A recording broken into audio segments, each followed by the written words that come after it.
Apa yang akan Kakak Dini sampaikan ke anak SD berkaitan dengan pandemi yang terjadi saat ini? Oke, bisa di itu Mbak? Oke, langsung aja dijawab. Sekali Mas. Terima kasih Mas Syahriar. Syahriar. Syahriar. Oke Mas Syahriar. Kalau saya berkesempatan Jadi relawan ya? kebetulan saya belum pernah jadi relawan inspirator. Oh belum ya Mbak? Belum, selama Berarti ini selama 5 tahun. masih jadi relawan panitia lokal sama dokumentator saja. Saya belum pernah nyoba jadi relawan inspirator sih. Oh Ya. ya. Semoga tahun depannya Mbak. Semoga. Tahun ini aja Mbak nyoba. Tahun ini bisa. Semoga pandemi cepet Iya, semoga gitu ya. segera berakhir ya. Kalau ada kesempatan kayak gitu sih, ya itu tadi sih, nggak jauh-jauh dari tips and trick yang udah saya berikan tadi ya, yang udah tak utarakan ke Galuh tadi. Yang pertama sih cuci tangan pasti. Oh itu yang mau disampaikan ke adik-adik. Iya, saya dulu waktu KKN tuh pernah juga kayak ngasih materi gitu kan, ada anak SD gitu. Mereka tuh antusias banget, apalagi kalau ada prakteknya. Kan mainan air tuh ya. Oh. Nah, mereka pasti antusias banget tuh. Nah, paling itu sih, saya pengen mengajarkan mereka untuk cuci tangan dengan sabun, untuk membiasakan cuci tangan, nggak cuma saat pandemi aja, tapi untuk sebelum makan cuci tangan, sebelum makan, setelah makan, setelah dari kamar mandi dan lain sebagainya kayak gitu. Oke. Terus apa lagi ya? Selain itu Kalau mau diajarkan apa lagi Mbak? Tentang perawat nih, mau jelasin tentang perawat, oke. apa ya? Paling mengedukasi. Apa Kayak gini. adik-adik mau disuntik? Percobaan disuntik. Jadi kalau selama ini kan kebetulan saya di bangsal anak. Nah, jadi selama ini tuh ketika anak-anak tuh ketemu sama perawat, mereka kan trauma tuh. Nangis, kenapa lah takut disuntik dan lain sebagainya. Padahal kami nggak nyuntik gitu, misalnya kita cuman ngecek suhu aja, cuman mau nanyain Langsung nangis aja, tapi langsung nangis. Nah, gimana ya? Pengen mengedukasi aja sih. Kami tuh perawat maupun dokter ataupun tenaga kesehatan lainnya tuh, kita tuh bukan momok gitu. Nggak sehoror yang mereka bayangin. Lebih mau mengedukasi seperti itu aja sih kalau misal saya berkesempatan untuk berinteraksi dengan anak-anak SD. Mungkin anak-anak pada takutnya disuntik. Jujur ya Mbak, aku juga sampai saat ini udah seumur, udah mau apa ya, udah mau OTW tua. Ini takut sama jarum suntik, lihat aja tuh udah aduh ngilu gitu. Oh yang mau tanya Mbak, kalau lihat kayak gitu maksudnya aku jujur takut disuntik, itu tips dari Mbak Dini sebagai perawat gimana Mbak? Soalnya aku tuh Mbak, dulu aku pernah dirawat di rumah sakit, itu pun kalau ada suster udah tak suruh pergi. Jangan sini. Kalau biar nggak takut, apa ya? Ini sih, kita tuh kadang ada yang namanya distraksi. Oke. Distraksi itu jadi pengalihan. Kadang tuh kita mengalihkan ke misal, sekarang lagi innya tuh gadget, YouTube dan lain sebagainya. Nah, ketika lagi disuntik atau mau diinfus dan lain sebagainya tuh bisa dialihkan dengan nih lihat YouTube ini ada apa upil atau apa lain sebagainya. Nah, kalau memang takut disuntik, jangan lihat ketika disuntiknya. Oh gitu. Malah jangan lihat. Kalau kamu lihat, kamu pasti udah antisipasi dulu. Aku mau disuntik nih, gitu. Kalau ini sih nggak usah lihat aja, atau mengalihkan ke yang lainnya. Misal kamu ngapain kayak nonton YouTube kan juga bisa tuh, nonton vlognya siapa atau yang lucu-lucu kayak apa biar bener-bener tuh. Terus ketika mau disuntik tuh tarik nafas panjang, itu sedikit mengurangi rasa nyeri ketika pertama kali disuntik. Oh bisa ya Mbak ya? Oh jadi tarik nafas panjang tapi jangan lupa untuk dibuang. Soalnya kalau ditahan kan udah habis nih Mbak di dalam. Jangan lupa dikeluarkan.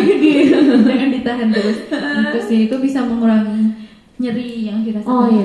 Sharing juga Mbak, aku tau berapa ya? Aku semester 2 kemarin itu kan aku dirawat di rumah sakit karena emang asam lambungku kumat kan Mbak. Nah itu tuh aku sampai apa ya, kalau ada suster kesini aku pernah tau nyanyi balonku ada 5 gitu kan. Nah itu pas dor gitu. Itu pas bener-bener pas lagi jus gitu. Aku teriak sampai itu susternya yang megang itu sampai kaget kan, sampai bener-bener bengkak Mbak gitu. Malah bedor. Mungkin gak cuma ya, tapi susternya juga ya. Susternya juga kaget gitu. Halo. Oke, tadi ya udah kejawab dari pertanyaan Kak Syahria. Kita lanjut, kita next ke pertanyaan lagi ya Mbak. Kayaknya Ya, makin siap. seru, makin hangat, makin hot. Oke, jadi pertanyaan dari Kak Denisia underscore. Halo Kak Deni, apa kabar? Semoga sehat selalu. Iya. Amin. Oke, pertanyaan dari Kak Deni itu untuk menanggulangi bagi yang masih bolak-balik kantor nih. Oke, camkan itu. Baik Boyolali, Solo, bagaimana agar terhindar dari COVID-19 ini ya? Oke. Aduh, itu pertanyaan kalem kok aku nyolot ya. Oke, gimana Mbak? Saya kan kebetulan juga ngelaju nih dari Dari Boyolali, Solo. setiap hari. Oke. Setiap hari ngelaju. Apa ya tadi ya? Oke, jadi buat yang masih bagaimana sekarang bolak-balik nih, caranya buat mengantisipasi menghindari. apa menghindari dari COVID. Oke, itu kan bolak-balik Solo nih, Heeh. yang nggak capek-capek saya ngingetin. Oke. Harus cuci tangan Sampai di rumah ataupun sampai kantor. sampai di rumah maupun di kantor. Oke, Langsung cuci tangan. Cuci tangan pakai air mengalir, pakai sabun. Terus jangan lupa dikeringkan. Udah setelah itu kalau misal sampai rumah nih kan habis pulang kerja atau gimana sebisa mungkin langsung mandi deh, jangan Oke. masuk dulu ke lingkungan Kemana-mana. jangan ya maksudnya masuk tuh langsung ke Kamar mandi. masuk ke kamar mandi buat mandi Heeh. bersih semua bajunya diganti, jangan disimpan kayak gitu-gitu. Oke, jadi langsung dicuci benar-benar bersih. Terus itu tadi makan makanan yang Oke, bergizi, vitamin didoping sama vitamin bisa vitamin C Oke. dan lain sebagainya. Terus ya itu sih paling itu Jadi- sih selama ini kan saya juga ini nih tim ngelaju nih Oke, Boyolali Solo. Jadi gitu mungkin tips dari Mbak Dini juga bisa diterapkan untuk teman-temanku semua ya, teman-teman semua yang di luar sana ya Mbak ya. Oke, semoga selalu diberi kesehatan semuanya. Amin. Ada lagi nih, ting ting ting, ting. Wah asik nih. Dari @mbak_septiana.dwi. Oke, halo Mbak Septi. Jadi pertanyaan dari Mbak Septi, bagaimana menurut Kak Dini tentang wabah COVID-19 saat ini? Sedangkan taraweh ditiadakan, akan tetapi banyak orang ronda malam tanpa menggunakan masker dan banyak orang berkumpul. Jadi intinya itu menurut Mbak Dini apa ya, keadaan saat ini itu kan masih pandemi COVID-19 yang emang pemerintah sendiri juga untuk apa ya mengantisipasi mengimbau buat warganya enggak kemana-mana Iya. atau stay di rumah. Tapi ini ada ronda itu enggak 1-2 orang, bahkan bisa 5 atau lebih. Dan itu menimbulkan orang-orang itu berkerumpul. Itu menurut Mbak Dini sendiri gimana? Kalau menurut saya sebenarnya itu sedikit berbahaya ya. Tapi kalau tadi tanpa masker ya sebisa mungkin sih menganjurkan buat bapak-bapak atau mas-mas ini buat pakai masker dan cuci tangan sesering mungkin meskipun di mana namanya? Masih Pos di ronda. lingkup, masih di lingkup setidaknya masih di lingkup kan Mereka udah nggak di keluar lockdown nih, mereka nggak keluar nih. Tapi setidaknya Terus selain itu jangan lupa physical distancing juga. oke, kayak kita ini ya Mbak ya. jangan Berjabat tangan. dulu, berjabat tangan dulu. Jangan sering-sering pegang mata, hidung sama mulut. Oh itu ngaruh ya Mbak ya? Kan kita nggak tahu nih tangan kita. Sebenarnya tangan kita tuh pusat kuman, virus dan semua infeksi itu sebenarnya itu di tangan. Oh, Makanya kita disuruh sering-sering cuci tangan biar mengurangi itu tadi terpaparnya infeksi dan lain sebagainya. Oke, Jadi ya kalau banyak yang masih ronda dan lain sebagainya, ya gimana ya? itu sebenarnya itu ya Mbak, kesadaran diri sendiri ya sebenarnya. Untuk Itu tetap penting. pakai masker, untuk tetap cuci tangan, untuk tetap physical distancing itu aja sih. Gitu. Sebenarnya dari Gubernur Jawa Tengah pun sebenarnya Pak Ganjar ya. Pak Ganjar itu sudah mencanangkan, tahu nggak sih Jogo Tonggo, tahu nggak? Belum tahu ya? Oh kalau Galuh sendiri belum tahu ya. nih, Mbak. Jadi itu ada yang program namanya Jogo Tonggo. Mm-mm. Karena Jogo Tonggo, sing penting aja Jogo DE. DE ini konco. Jogo Tonggo itu Apa Dek? Jogo Tonggo itu kan gini nih, programnya tuh jadi kan bisa misal lockdown. Jadi di tingkat RW, satu RW itu mereka membuat sebuah kayak organisasi apa ya, macam struktur organisasi gitu. Tapi non formal. Oh ya, non formal. Nanti ada saya baca edarannya kemarin tuh ada si kesehatan, si keamanan, si ekonomi, udah sih kayaknya itu aja sih. Nah jadi dibentuk tim-tim seperti itu buat ya untuk si kesehatannya sih untuk mengecek apa ada yang lagi demam, apa ada yang lagi sakit dan lain sebagainya. Untuk yang ekonomi, untuk yang si ekonomi itu ada nggak sih warga yang di sekitar RW itu terdampak atau riwayat perjalanan atau gimana? Bukan. Kalau itu ekonomi itu lebih ke ada nggak sih yang perlu bantuan tentang karena kurangnya perekonomian, karena misal kehilangan pekerjaannya karena pandemi ini kan banyak sekali yang terdampak kan ya, kayak gitu. Terus ada si apa ya tadi, keamanan salah satunya yang ronda itu tadi sih. Tapi ya itu tadi harus diperhatikan beberapa itu tadi, jangan lupa cuci tangan, jangan lupa pakai masker dan lain sebagainya. Oke, mungkin juga kalau misal kita punya tetangga kan, kalau punya tetangga juga sedikit mengingatkan, jangan lupa pakai masker, sedikit gojekan gitu, mungkin juga bisa mengantisipasi juga ya Mbak. Betul. Oke. Kayaknya semakin seru juga nih, banyak sekali pertanyaan. Sekarang kita next ke pertanyaan berikutnya dari Kak Ilham ZR. Soalnya M-nya double kan. Ilham ZR. Oke, Kak Ilham ZR _ Halo Kak Ilham. Nah, ini pertanyaan dari Kak Ilham. Kak, gimana kakak beserta tenaga medis lainnya diberikan pengetahuan untuk tahu ketika pasien itu berbohong atau tidak terkait COVID-19 ini? Karena banyak kejadian juga pasien berbohong ketika ditanya. Oke. Boleh nangkep Mbak? Jadi tak ulang ya? Jadi ulang.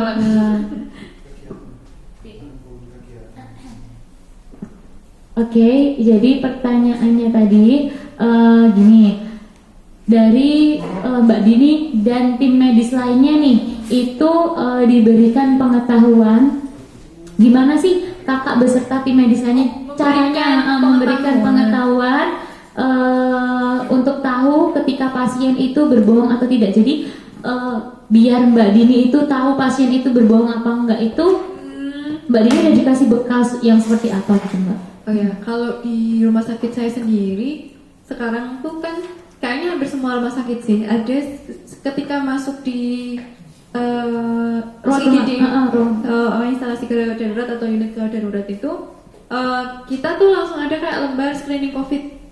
Jadi ada tanda-tandanya kan tadi yang saya sebutkan tadi kan ada demam, pilek, batuk, sesek dan lain sebagainya. Nah itu dari situ ada riwayat perjalanan dan lain sebagainya. Nah itu ada lembar screening tersendiri. Nah selain itu kita juga ada kayak lembar pernyataan bahwa pasien ini bahwa apa yang dikemukakan sama beliau ini, pasien ini itu tidak berbohong dan sebenar-benarnya kayak gitu. Ada surat pernyataan seperti itu untuk mengantisipasi seperti itu sih. Kalau misal kepepet banget itu masih tetap ada yang berbohong, itu gimana Mbak tindakannya? Itu kan itu gini ada bisa dihukum. Oke, jadi ada diatur dalam, saya lupa ada aturannya atau apa ya, bentar saya lupa. Oke. Jadi sebisa mungkin buat teman-teman itu harus tetap jujur, itu yang nomor satu, karena emang ketidakjujuran kalian itu akan membawa dampak negatif bagi lingkungan sekitar, bahkan keluarga Anda sendiri teman-teman. Apabila ada yang berbohong itu memang ada tindak pidananya. Oke. Itu ada berdasarkan Undang-Undang Nomor 6 Tahun 2018 Pasal 93 tentang karantina kesehatan sama Undang-Undang Nomor 4 Tahun 1984 tentang Pasal 14. Oke, jadi ya gini deh, kalau berbohong tuh yang dirugikan tuh nggak cuma beliau aja gitu, maksudnya dari semua yang ada di unit tersebut tuh juga dirugikan. Oh gitu. Jadi intinya jangan berbohong ya, kita di sini bareng-bareng melawan pandemi ini biar cepat keluar. Dan Jujur aku juga udah suntuk banget, pengen keluar ke sana ke sini, pengen ke pantai, pengen kayak gitu. Ngapain ya? Jadi ayolah kita bareng-bareng di sini, kita lawan biar pandemi ini segera berakhir dan bisa melakukan aktivitas seperti biasanya ya Mbak ya. Seperti itu. Oke, terima kasih Kak Ilham pertanyaannya. Sekarang aku mau lanjut lagi nih dari Mbak Ermi. Oke, Mbak Ermi. Oke, ini pertanyaan dari Mbak Ermi itu, selain menjaga kesehatan fisik, kesehatan psikis juga harus dijaga ya Mbak di tengah mewabahnya pandemi saat ini nih. Tips dong Mbak menjaga kesehatan psikis biar nggak mudah panik di tengah COVID-19. Oke, silakan Mbak. Oke, tipsnya kalau dari saya sendiri, ini sih. Kemarin kan banyak banget di berita hoax nih. Banyak kan, Banyak banget yang katanya di daerah ini udah terkena, di sini juga dan lain sebagainya. Kalau tips dan triknya tuh sebisa mungkin sebenarnya malah jangan terlalu banyak membaca berita ya. Tapi sesekali kita memantau lewat web pemerintah. Jadi emang yang udah resmi. Iya, betul. Kayak gitu sih. Saya kemarin juga, apalagi saya tenaga kesehatan, dengar berita kayak gini, kayak gitu, kita nggak tahu yang kita hadapin pasiennya seperti apa, kayak gitu.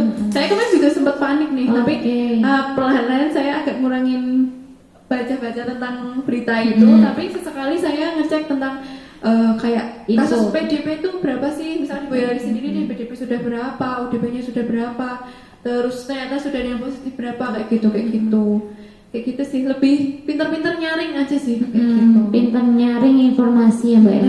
Pintar-pintar nyaring informasi itu aja. Terus juga perbanyak tersenyum. Apalagi menghubungi pacar.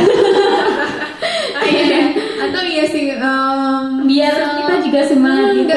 Nggak begitu ini sih, kan karena nggak bisa keluar juga, kita jadi hiburan cuma di rumah ya. Nonton TV, Paling nonton Upin Ipin. kayak gitu-gitu lah. Kayak gitu-gitu bisa dialihkan ke melakukan kegiatan-kegiatan yang disenangi, baca buku kayak. Oke. Gitu. Sekarang kita next. Itu yang Mbak Ermi, pertanyaan dari Mbak Ermi tadi, maksudnya udah dijawab dari pertanyaan Mbak Ermi. Sekarang nih aku mau next teneng ini dari Kak Asmara Danang. Oke, dari namanya Asmara menggelegar. Oke. Kalau habis Oke. Jadi pertanyaan dari Kak Danang itu, kalau habis video call sama pacar yang udah lama nggak ketemu di sekolahan, gini daya tahan tubuh kita meningkat nggak sih Kak? Oke. Ini mentang-mentang namanya Asmara ya. Jadi ditanya itu tentang pacar ya. Lagi senang-senangnya lagi senang-senangnya ya pacar ya. Ya. Bisa jadi sih meningkatkan imunitas karena ketika tumbuh rasa senang itu ada hormon yang bisa meningkatkan daya tahan imun kita. Oke, itu bisa ya Mbak? Bisa. Jadi sesuatu kita melakukan hal yang kita senangi itu tuh bisa meningkatkan imunitas kita, bisa meningkatkan apa ya, kayak kekebalan fitnya tubuh kita gitu. Jadi kan contoh dari beberapa kasus yang pernah saya temui di rumah sakit. Ketika seseorang itu punya semangat yang tinggi untuk semangat yang tinggi buat sembuh, itu tuh akan sangat membantu proses penyembuhan dari penyakitnya itu sendiri. Jadi pulihnya akan lebih cepat gitu daripada orang-orang yang terlalu depresi, yang banyak kepikiran kayak gitu. Jadi memang selain timbul dari dalam diri sendiri, itu juga butuh support system yang ada di sekitarnya buat mendukung kayak gitulah. Jadi tambah semangat juga kayak gitu. Itu kan video call sama pacar juga salah satunya biar aku jadi semangat nih, walaupun nggak ketemu di sekolah. Itu enak ya Mbak, masih bisa video call sama pacar. Kalau yang nggak punya pacar tuh gimana lagi? Ya video call sama siapa kek? Sama pacarnya teman. Nggak bercanda ya teman-teman, yang bercanda karena kita di sini sharing enjoy aja ya Mbak. Oke, di sini lanjut nih, ada pertanyaan lagi. Dari Kak Siasa Akmal. Oke, halo Kak Akmal. Di sini pertanyaan dari beliau itu Belakangan beredar berita bahwa berjemur di bawah sinar matahari dan mengonsumsi jahe dapat mencegah seseorang tertular COVID-19. Nah, apakah hasil tersebut benar, Mbak? Pernyataan itu benar apa enggak, Mbak? Kalau saya sendiri belum baca mengenai literatur yang masalah jahe itu ya. Oke, kalau jahe belum ya? Belum. Jadi kalau yang sinar matahari itu kan memang sinar matahari itu apalagi dari yang jam-jam 8 pagi ya, 10 ya 8 pagi. 10 pagi. Itu kan memang mengandung vitamin D. Memang bagus gitu buat tubuh. Tapi kalau untuk apakah itu mencegah seseorang tertular COVID-19 itu belum tentu juga ya, karena iya, jadi saya juga kebetulan mungkin juga saya masih kurang informasi dan lain-lain. Saya belum baca literatur ataupun research yang mengenai tentang hal itu. Gitu sih. Tapi nggak ada salahnya juga sih. Soalnya itu juga nggak berbahaya kan, gitu. Maksudnya minum jahe itu kan juga bagus gitu buat tubuh, buat menghangatkan badan dan lain sebagainya kayak gitu. Kalau untuk berjemur sendiri kan juga bagus buat tubuh juga, buat asupan vitamin D di dalam tubuh juga kan gitu. Sebenarnya nggak ada salahnya juga gitu, tapi sejauh ini saya belum tahu tentang hal itu. Ngomong-ngomong tentang hal itu nih, Mbak, aku jujur aku dapat kabar itu kalau kita mengkonsumsi apa itu air lemon, kalau nggak salah ya, air lemon mungkin dicampur dengan teh ataupun cuma langsung diseduh dengan air aja, itu juga bisa mencegah kita terjadi apa itu tertular COVID-19. Itu benar apa enggak sih, Mbak? Sebenarnya lebih ke gini sih konsepnya, nggak gini kan, lemon itu mengandung vitamin C. Vitamin C itu kan bagus buat imun. Nah betul, jadi lebih ke itu sih, buat menjaga tubuh kita aja, buat menjaga imun kita. Biar jadi ketika kita terserang entah virus, entah bakteri, entah infeksi lainnya, tubuh kita tuh lebih tetap fit gitu, kebal, tetap kebal kayak gitu sih, lebih kayak gitu sih. Kalau untuk apakah akan menjamin untuk tidak tertular, itu belum, kita juga belum bisa menjamin juga gitu. Lebih ke kayak itu sih, karena meningkatkan imunitas. Setidaknya buat antisipasi aja ya, Mbak ya, juga buat kekebalan tubuh kita. Iya betul, harus menjaga tubuh diri kita sendiri juga. So kita ini udah nggak ada pertanyaan lagi, kita lanjut ke back to topic. Oke, Mbak, jadi tadi kan udah disampaikan beberapa nih, Mbak, tentang gejalanya COVID-19, terus juga cara mengatasinya. Sekarang aku mau itu, Mbak, hal apa saja yang bisa kita lakukan agar kita terhindar dari si COVID yang menyeramkan ini, Mbak? Ya itu tadi sih, sebenarnya sudah tak jelaskan berulang kali ya.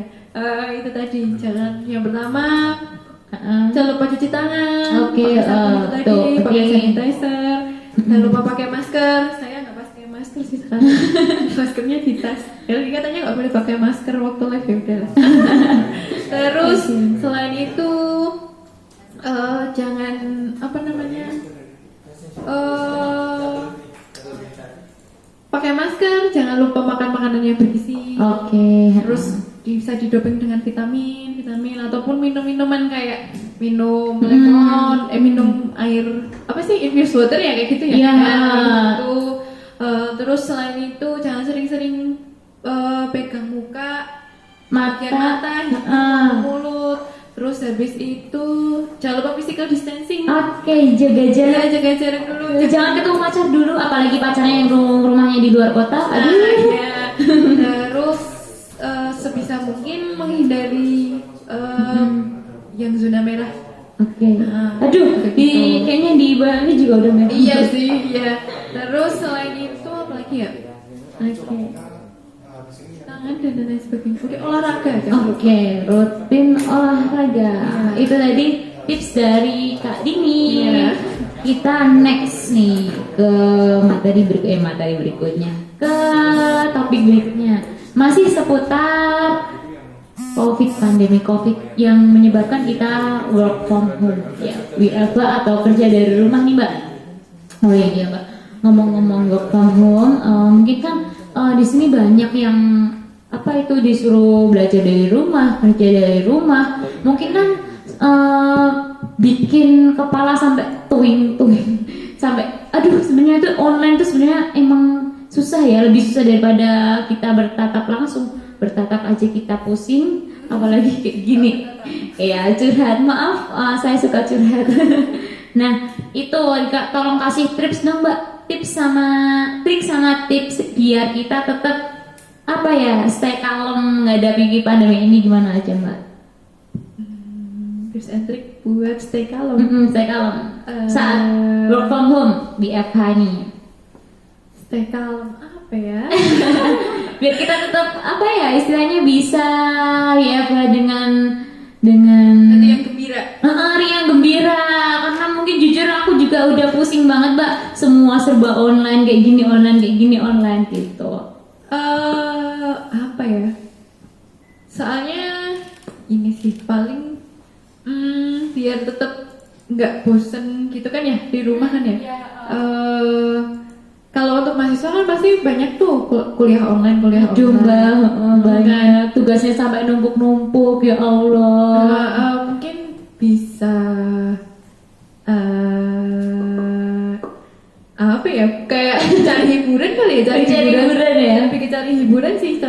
Kalau saya sendiri sih kalau lagi suntuk banget, lagi bosan, saya kan juga ada liburnya tadi kan. Saya juga kadang kan juga libur, terus biasanya libur tuh kemana gitu kan, main kemana atau kerja di kerjaannya lain dan lain sebagainya. Karena WFH ini kan jadi cuma di rumah aja nih. Nah itu sih biasanya saya nonton drakor. Oh my god. Oke, K-popers ya Mbak ya. Oke, jadi teman-teman yang ada di sini semua yang lagi nonton ini, kalaupun kalian suka drakor bisa nih menghubungi kaknya Mbak Dini punya banyak film drakor. Saya tuh baru suka drakor mulai ada COVID ini. Oh ya Allah. Saya baru suka drakor. Semoga berakhirnya pandemi ini Mbak Dini juga nggak suka gitu ya. Tapi ini sih lihat-lihat juga sih mana. Terus selain itu apa ya? Kayak misal ini deh, yang jarang masak jadi sering masak di rumah, itu kan juga jadi kayak selingan lah, biar nggak ini banget, biar nggak jenuh banget. Kalau suka masak ya masak, atau main game. Saya dulu juga nggak gamers, sekarang jadi suka banget main games. Aduh ya Allah. Jadi emang ya gara-gara ini tuh sesuatu yang nggak pernah kita lakuin kemarin, jadi sering dilakuin ya. Dan sesuatu yang mungkin nggak kita sukai kemarin jadi kebiasaan, karena emang kita nggak punya kegiatan selain itu. Yang penting ambil sisi positifnya aja ya Mbak ya. Terus kalau misal suka masak nih, terus kan bisa tuh nanti dijual. Takjil nih, bisa gitu-gitu kan. Delivery order, jadi baru dengan WFH tapi masih menghasilkan gitu. Dengan embel-embel, kalian gak usah kemana-mana nih, biar aku aja yang ngantar. Gitu. Oke. Kalau nih Mbak, mengingat pandemi ini kan mungkin banyak masyarakat juga ya yang perekonomian juga turun, apalagi yang emang biasanya itu kerjanya lebih ke sosial, maksudnya kegiatannya di luar itu lebih banyak. Sekarang malah justru nggak diperbolehkan keluar, kan jadi kasihan juga nih Mbak. Nah bisa dong Mbak Dini kasih masukan atau saran buat teman-teman atau masyarakat yang seperti itu. Yang gimana? Yang maksudnya yang terkena dampak perekonomian yang turun gitu, biar tetap semangat gitu Mbak. Aduh, berat ya Mbak? Berat sih, soalnya ya sedikit terdampak juga sih Iya. saya. Lebih ke pinter-pinter cari peluang ya. Apalagi kalau pengusaha ini kan kayaknya banyak banget pengusaha yang memang terdampak gitu. Gak cuma pengusaha sih, banyak kayak pedagang-pedagang kecil kayak yang terkena semangatnya ya. Jadi kayak pendapatannya yang semestinya misalnya 100.000 sekarang jadi 20, waduh ya, bahkan 0 rupiah. Ya tetap sabar dulu aja. Tetap semangat aja gitu. Atau misal kalau usahanya tuh ternyata di era pandemi ini tuh Kurang bagus. bisa nyari ke yang lain nah gitu. Kemarin saya baca artikel yang dari pemerintah itu anjuran kan ada tuh anjuran-anjuran yang buat pengusaha, buat pokoknya pelaku semua profesi ada kayak saran-saran gitu dari pemerintah kemarin saya baca. Itu kalau untuk pengusaha ya bisa beralih ke misal jualan masker kayak gitu atau hand sanitizer atau yang kebutuhan yang saat ini tuh baru banyak sekali dibutuhkan gitu sama yang emang itu sih salah satunya. Gitu. Ya tetap semangat aja sih kita selalu berdoa biar pandemi ini lekas kelar, cepat selesai, cepat biar kita juga nanti bisa lebaran juga sama keluarga. Ya, rindu juga ya lebarannya Mbak. Gitu. Oke, mungkin ini tadi cukup sekian materi yang udah diberikan Mbak Dini. Apa ya? Kesimpulan yang bisa Galuh tarik di sini, kita di sini bareng-bareng melawan pandemi COVID-19. Jadi perbanyak bersabar, perbanyak berdoa, jangan putus semangat, tetap semangat dan jangan putus asa. So karena di sini ini emang pandemi dunia, kita harus ngerti lah. Jadi buat teman-teman semua, intinya selalu tersenyum dan semangat gitu aja sih. Cukup sekian dari aku dan Mbak Dini. Terima kasih ya Mbak Dini. Ya, semoga yang saya utarakan hari ini bisa bermanfaat buat teman-teman viewersnya Bestari. Oke, viewersnya Kak Ibu Lali juga dan lain sebagainya. Oke, terima kasih buat teman-teman yang udah nonton dan setia dari awal sampai akhir. Terima kasih juga Galuh ucapkan kepada rekan-rekan forum anak Boyolali dan juga rekan-rekan dari kelas inspirasi Boyolali dan juga rekan-rekan yang udah menyempatkan ingin bergabung dengan cara bertanya atau meninggalkan pertanyaan di kolom komentar. Salam anak Indonesia, bye bye. Saya Galuh Nurmawati pamit undur diri. Wassalamualaikum warahmatullahi wabarakatuh.